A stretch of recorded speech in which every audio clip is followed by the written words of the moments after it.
Hey everyone, welcome back to my YouTube channel Learn from Basic to Advanced English. I'm Shama Rawat. So today's video is about idioms again. All the idioms that I'll be teaching you today will have the word throat in it. जितने भी idioms हैं सब में throat रहेगा. Start करते हैं. To have a lump in one's throat. Lump का literal meaning तो एक होता है कि कोई भी चीज जब इकट्ठा हो जाए, है ना? जैसे गले में lump हो जाता है, then we go to the doctor. या अगर मैं बोलूँ there was a lump of sugar at the bottom of the tea cup, कि चाय में चीनी डाली ऊपर से, है ना, तो छोटे छोटा इतना जब टुकड़ा रह जाए तो उसे बोलते हैं लंप. ईडियम की जब बात करें, to have a lump in one's throat, this would mean when you are on the verge of crying, when you have tears in your eyes. ठीक है, कहते हैं गला भर आया.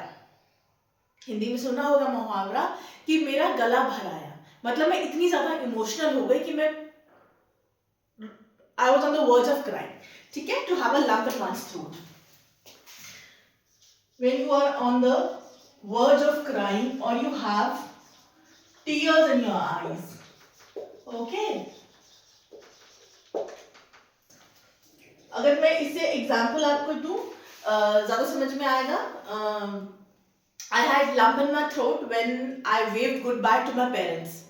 ठीक है, जब मैंने अपने मम्मी पापा को बाय बोला तो मेरा गला भर आया. Okay. I had a lump in my throat when I waved goodbye to my parents. ठीक है, let me see it visible है इतना बोर्ड. Okay, yes. गला भरा है तभी आप इस्तेमाल करेंगे जब आप इमोशनली वीक हो जाओ, है ना, बहुत ज्यादा आपको परेशानी हो किसी भी चीज को छोड़ने में. जैसे आप एक एग्जांपल और ले सकते हैं, that the teacher had a lump in his throat on the last day of his school. Who was about to get retired. जो हमारे अध्यापक थे वो रिटायरमेंट थी उनकी, आखिरी दिन था और उनके गले में क्या हुआ, he had a lump in his throat. ठीक है, moving to next idiom, to have words stick in one's throat. ठीक है, कभी कभी ऐसा होता है कि आप कहना चाहते हैं पर कह नहीं पाते हैं. कोई बात आप किसी से कहना चाह रहे हैं, आप अपनी मे बी रीजन कुछ भी हो सकता है ना, लेकिन आप अपने विचार, आप अपनी बात नहीं बोल पा रहे हैं. ठीक है, बोल नहीं पाते हैं, रीजन कुड बी एनीथिंग. ठीक है, तो उसका सिंपल सा मतलब है to find it impossible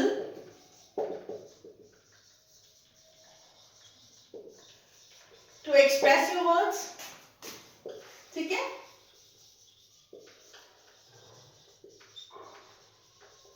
जैसे मान लीजिए आप यू आर वर्किंग समवेयर, आप कहीं जॉब कर रहे हैं और आपके साथ का कलीग है, उसका ट्रांसफर हो गया है, प्रमोशन हो गया है, लेकिन आप बोल नहीं पा रहे हो, उसको कंग्रेचुलेट नहीं कर पा रहे हो, आपकी लड़ाई झगड़ा हुआ है, जो भी रीजन XYZ, आपकी बनती नहीं है या कुछ भी है.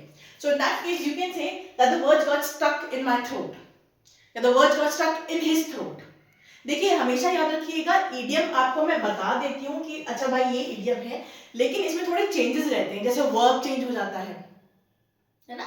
आई can tell you the meaning of the idiom, लेकिन वो कैसे यूज करना है वो आप पे निर्भर करेगा, है ना. अगर मैं अपने बारे में बात करूंगी तो I will say the words got stuck in my throat, है ना. अगर उसके बारे में बात करूंगी कि वो अपने विचार नहीं प्रकट कर पा रहा है या बोल नहीं पा रहा है, तो आप बोलेंगे the words got stuck in his throat. देखिए, I wanted to congratulate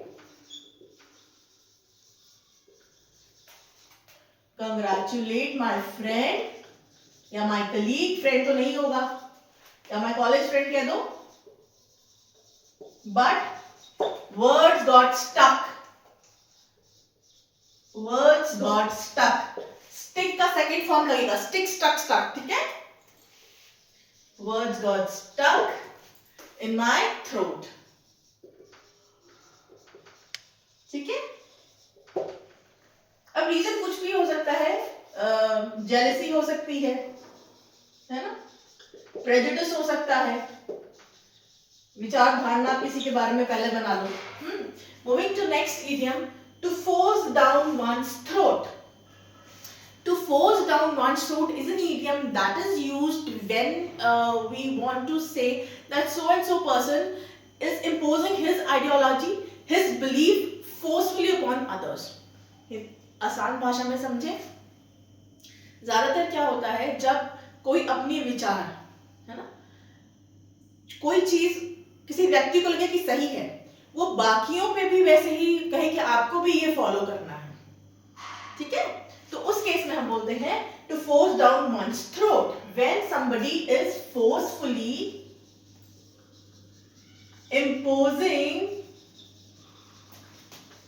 his ideas, his or her ideas and beliefs upon others, ठीक है, beliefs upon others and they do not give you a choice, वो choice भी नहीं देते हैं, है ना। मैं डिटेल्स में नहीं जाना चाहूंगी, मैं स्पेसिफाई नहीं करना चाहूंगी, लेकिन आजकल सब आपको देखने मिल ही रहा है कि ठीक है, सबका परसेप्शन अलग होता है, each individual is different from one another, perspective different होता है, but you can't force your ideology, your belief जो अपॉन अदर्स। ऐसा हो सकता है कि जो चीज मुझे सही लगे वो आपको गलत लगे, ठीक है, और जो मुझे गलत लगे वो आपको सही लगे। तो अगर मैं आपको एग्जांपल दूं, नॉर्मल से आपको एग्जांपल दूं इस इडियम का, to force down one's throat, जैसे मूवीज, है ना, मूवी के एग्जांपल ले, the movie tried hard to force down their ideology upon audiences throat, ठीक है, कि मूवी ने बहुत कोशिश करी कि जो उसकी आइडियोलॉजी को बताना चाह रही है ऑडियंस तक वो पहुंच जाए, वो थोप सके, क्योंकि cinema it is a very strong medium, है ना, बहुत स्ट्रॉन्ग मीडियम है, आप देखते हैं, आप सुनते हैं, कहीं ना कहीं आप फॉलो भी करने लगते हैं, ठीक है। To jump down one's throat, to jump down one throat का मतलब होता है किसी ने कोई छोटी गलती करी, गलतियां सबसे होती है ना, कोई छोटी गलती करी and then also you are criticising, आप बहुत गुस्सा कर रहे हैं उस व्यक्ति को, आप बहुत क्रिटिसाइज कर रहे हैं for some very trivial mistake, ठीक है। When you criticise, when you criticise और you are being criticised by someone, दोनों ही केस में आप लगाएंगे, जब आप भी कोई निंदा करें, आपको कोई डांटे या आप किसी को डांटे, ठीक है। एग्जांपल देके समझाऊं तो ज्यादा समझ में आएगा। When you criticize someone for trivial mistake, trivial मतलब very minute, बहुत छोटा small error, अगर मैं एग्जांपल दूं, that the teacher jumped down his throat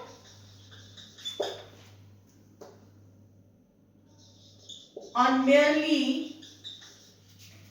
being asked a question, कि स्टूडेंट ने सिर्फ एक सीधा सा क्वेश्चन पूछा था और टीचर ने क्या किया, literally she jump down his throat. Reason कुछ भी हो सकता है, बच्चा बदमाशी करता हो या अच्छा इंप्रेशन नहीं है, लेकिन इसने छोटा सा सवाल पूछा and the teacher jump down his throat.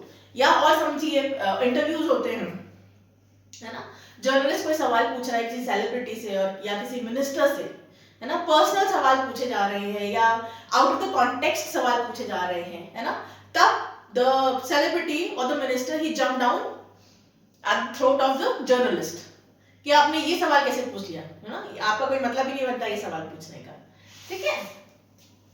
At each others throat, एक दूसरे के जानी दुश्मन जब आपको बोलना होगा ना, that so when so person they are brutal enemies, then you will use this idiom that they are at each other's throat, you know, there is deadly rife between the two, deadly enemies, not animal, sorry, pardon me, deadly enemies।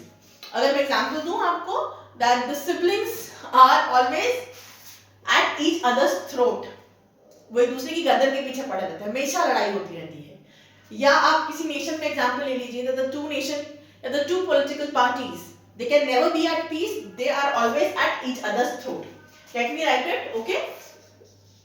The two political parties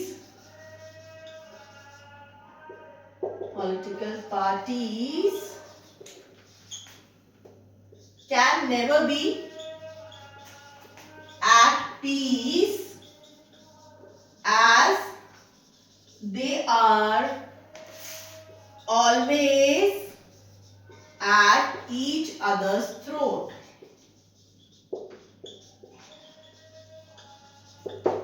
Next is to slit one throat. अब ये थोड़ा ज्यादा कैसे बताऊं आपको, कैसे हो जाएगा ये ज्यादा एक्सट्रीम केस हो जाएगा, है ना, जब आप एक्सट्रीम एनिमीज हो, है ना। कहते हैं ना, सुना होगा कि मैं मरना पसंद करूंगा लेकिन उसके साथ काम नहीं करना, मैं मरना पसंद करूंगी लेकिन मुझे शादी नहीं करनी, मैं मरना पसंद करूंगी मुझे ऐसे नहीं करना। एक्सट्रीम जरूरी नहीं है कि आप किसी और के लिए इस्तेमाल करें, आप अपने लिए भी यूज कर सकते हैं। जैसे मैंने बोला कि you know I would like to die, पर इन दैट केस डाई नहीं होगा, आप बोलेंगे I would better slit my throat then work with him, ठीक है। I would rather slit my throat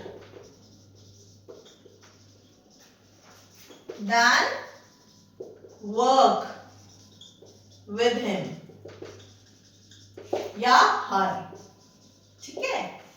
The last one is cut throat competition. Cut throat competition का मतलब है करो या मरो, do or die वाला सिचुएशन, ठीक है।